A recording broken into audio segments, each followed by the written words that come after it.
Hey, what up, everyone? This is my WWE Royal Rumble 2022 pay-per-view review. The pay-per-view just went off the air. And probably like every single person that's probably going to review this show, I'm not going to try to go too long because I could basically shit on this show for a long, long time. It was definitely one of the worst Royal Rumbles I've ever seen. And the one thing about this show, it pretty much perfectly showcased why I barely ever watched WWE. There was a couple things on here that could have had potential, but WWE just basically screwed it over. The best match of the night was actually the opener, and even that had a fucked up finish to it. Didn't ruin it too bad as far as like some of the other endings of the night. But even that didn't have a clean ending. Women's Royal Rumble match was very underwhelming. Seemed like it dragged on forever. And then the men's one was basically everyone already knew what was going to happen. Brock comes in at 30, comes in there, destroys everyone, and wins it, and we get fucking Roman Reigns and Brock Lesnar again. But let me get into my review. The first matchup was Roman Reigns versus Seth Rollins for the WWE Universal Championship. This was actually a really good match. I liked what they did in this match. At the beginning, it was kind of a little back and forth. Then Rollins pretty much dominated a lot of the match. You saw him hit the shield bomb outside the ring through a table to Reigns. Then he hit the curb stomp. Look like he's pick up the victory there. Reigns kicks out of that, does a Superman punch. The one spot in here I liked a whole lot. Could have came off a little better, but still looked cool as hell. Was Roman Reigns going for the spear, Seth Rollins countering it into the pedigree. That was pretty good. Then you saw some back and forth action. Then towards the end, you saw Rollins get put into the triangle choke, the guillotine choke from Reigns. Then there was a ref bump. Then there was another ref bump. And then Roman Reigns refuses to break the 5 count, loses the match via disqualification. A good match. The DQ ending hurt it a little bit because this could have been like a easily match of the year candidate because this was going on very good. I liked what they were doing.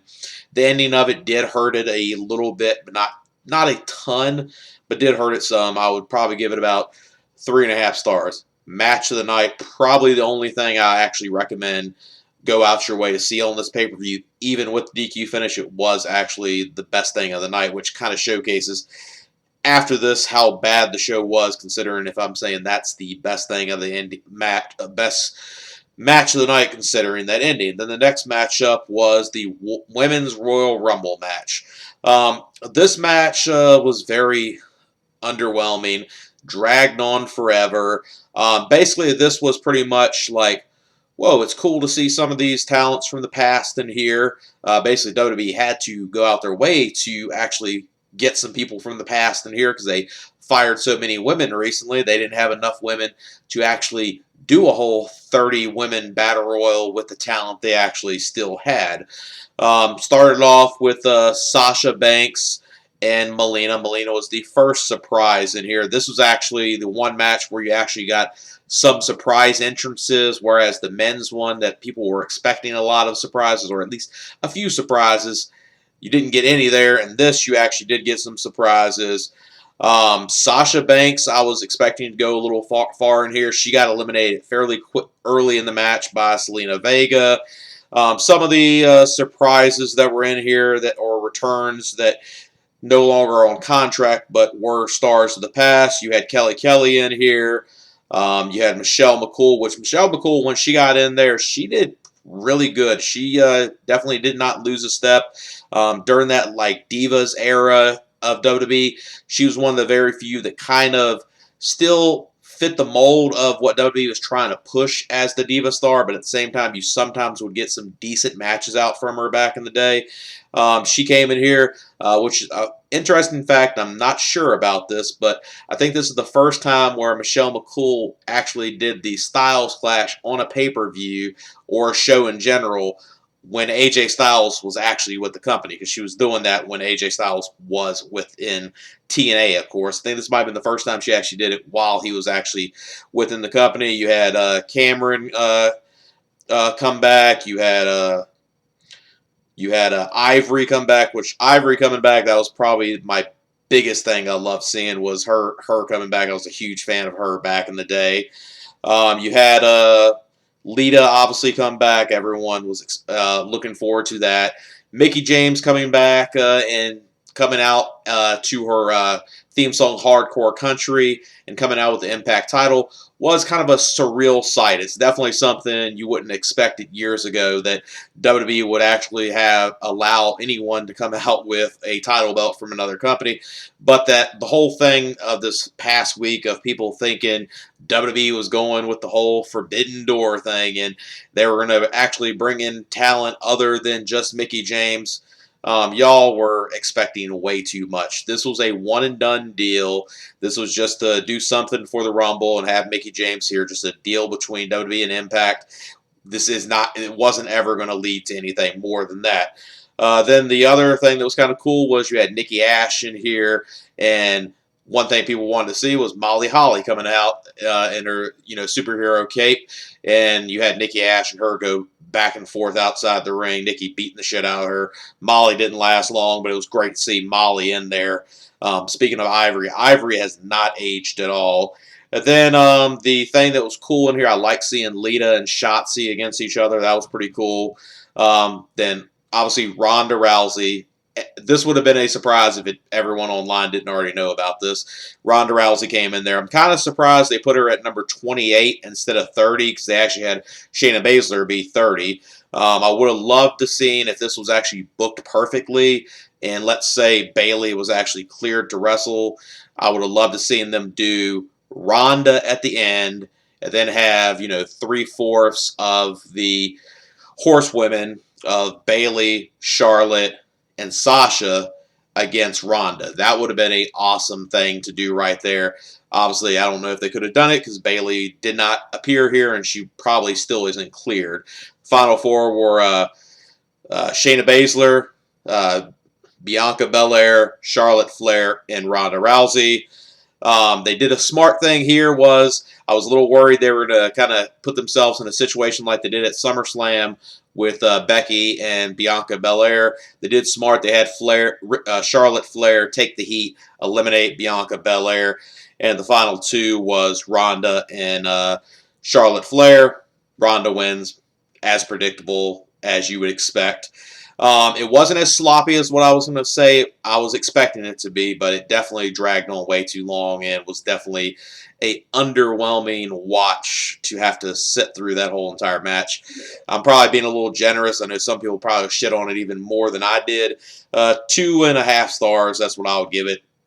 Then after that, after you do a long women's match like that, the last thing you should have done was do a women's match after it, especially one people were not looking forward to at all, and that was Doudrop versus Becky Lynch for the WWE Raw Women's Championship. And this match right here just showcases how WWE had one talent in this Doudrop, which was formerly Piper Niven in the UK, and Viper when she was on the independent scene. And she was a hell of a talent in the UK, hell of a talent in Stardom. She was a great talent, something you could have used, a look that you normally don't get. You normally don't get a big girl that comes in that actually can work, and you don't just have to put her in some stupid stereotypical gimmick, which you did do, unfortunately.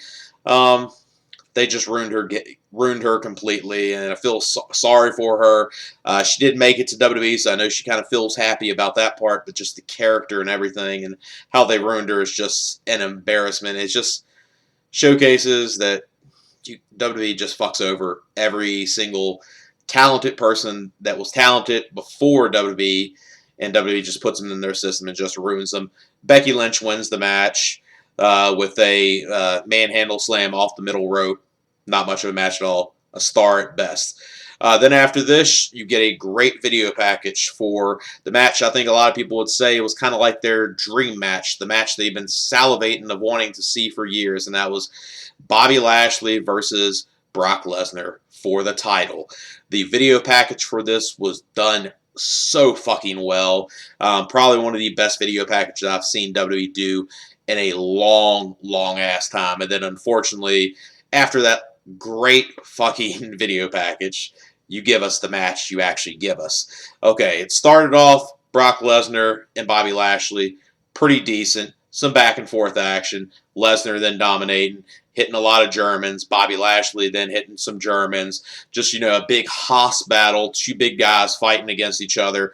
And you expect, it's not going to be a long match, but you would expect this is going to be something really good, or it's going to deliver and kind of help improve this show a bit. No. Doesn't go that long. You have 2 ref bumps in this match. And then Roman Reigns comes out there. Roman Reigns hits the spear on Lesnar. Then he gets the belt from Paul Heyman. And then hits Lesnar with the belt. And Paul Heyman walks out with Roman Reigns. So he's back with Roman Reigns.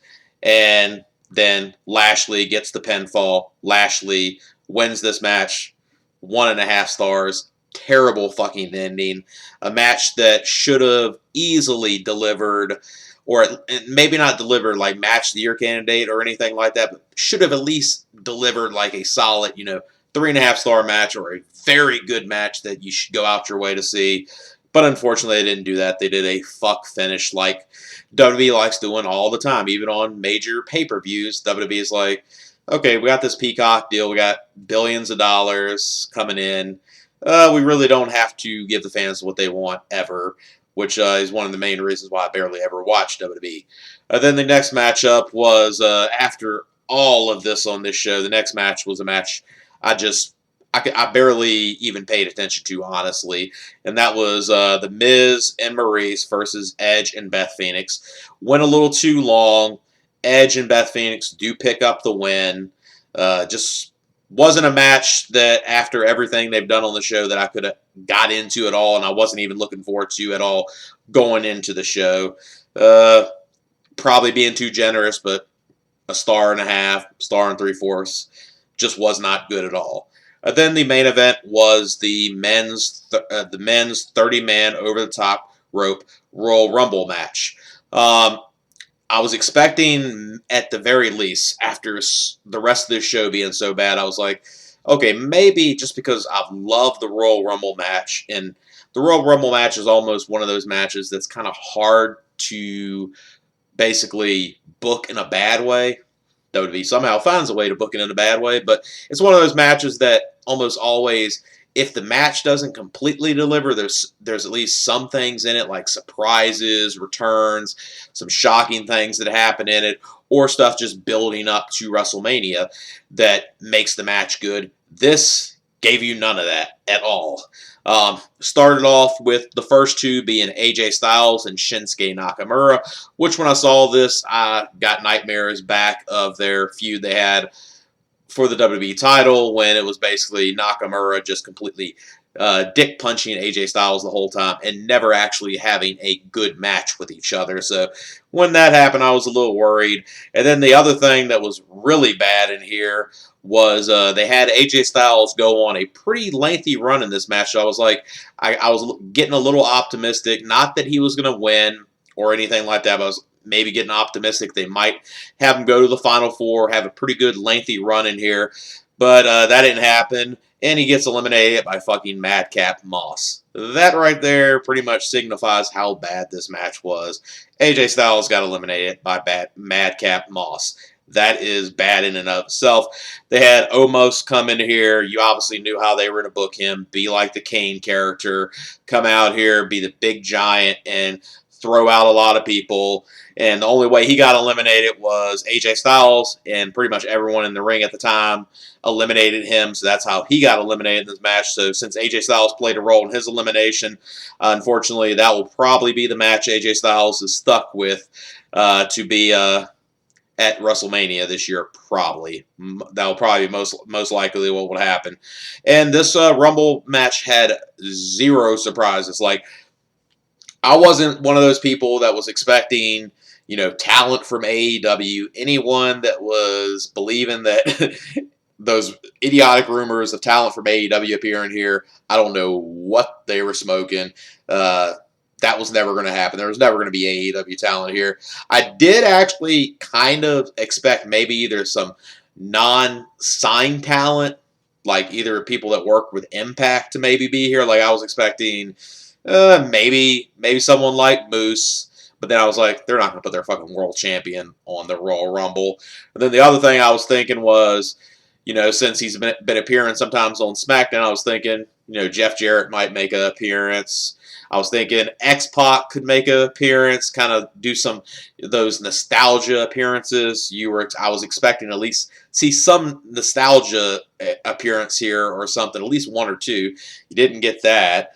I guess the only real surprise in here was probably Brock Lesnar, because originally he was in the title match, even though everyone knew that once what they did in the title match, and even before that, everyone was expecting Lesnar to win this match, which he ended up doing. Ended basically like a Rumble match from a couple years ago with Lesnar and McIntyre in there going back and forth. You would have expected them to actually go back and forth much longer than they did. It didn't last too long. Lesnar then eliminates him. Lesnar then goes on to WrestleMania. So it looks like we'll be getting Lesnar versus Roman Reigns for the millionth time at WrestleMania. And then we'll be getting the match that we should have got 3 years ago before WWE fucked it up into a triple threat. This time we will be finally getting the Ronda Rousey versus Becky Lynch singles match, which, like I said, WWE had a perfect opportunity 3 years ago to do it, especially with how hot Becky Lynch was at the time. And she's still fairly over. But at the same time, they fucked it up and could have done it 3 years ago. And now they're just coming along and realizing, we couldn't do it then. Let's try it now. So the Royal Rumble match, it's hard to rate. It's like one of those, just because I despise so much shit they did in it. It's like they did so much stuff in it that showcase how bad the current product is. Then like silly characters like Happy Corbin, Madcap Moss, Rick Boggs. I mean, it's just like, is WWE wanting to be WWF from 1993 and 95, those terrible years of those cartoonish gimmicks? And that's what they're doing, and they're making money with the television deals. They're making money with the Peacock deal. So basically, Vince McMahon does not give two shits what type of shitty product he puts on, because no matter what, they're making bank. They're making money. But this is definitely a show I would not recommend. I'm probably even being generous giving this show a 6 out of 10. I'm almost like, fuck it, should I just give this show like a 5 out of 10? Because it was pretty goddamn bad. And like I said, the only thing on the show that was even remotely good was the Roman Reigns versus Seth Rollins match for the Universal title to open the pay-per-view. And like I said, that even had a fuck finish that ruined the match to some degree, but not too much. It was one of those kind of DQ finishes that actually did kind of work, but I know with just the way the rest of the show was, that did not help out too much, especially when your two title matches have bullshit endings. The Women's Royal Rumble match just drags on like hell, and then your main event Rumble match doesn't give you any surprises, doesn't give you any massive like things to build for the future for WrestleMania. It just was there. And like I said, definitely not a show I'd recommend. That's it for my review. All right, peace.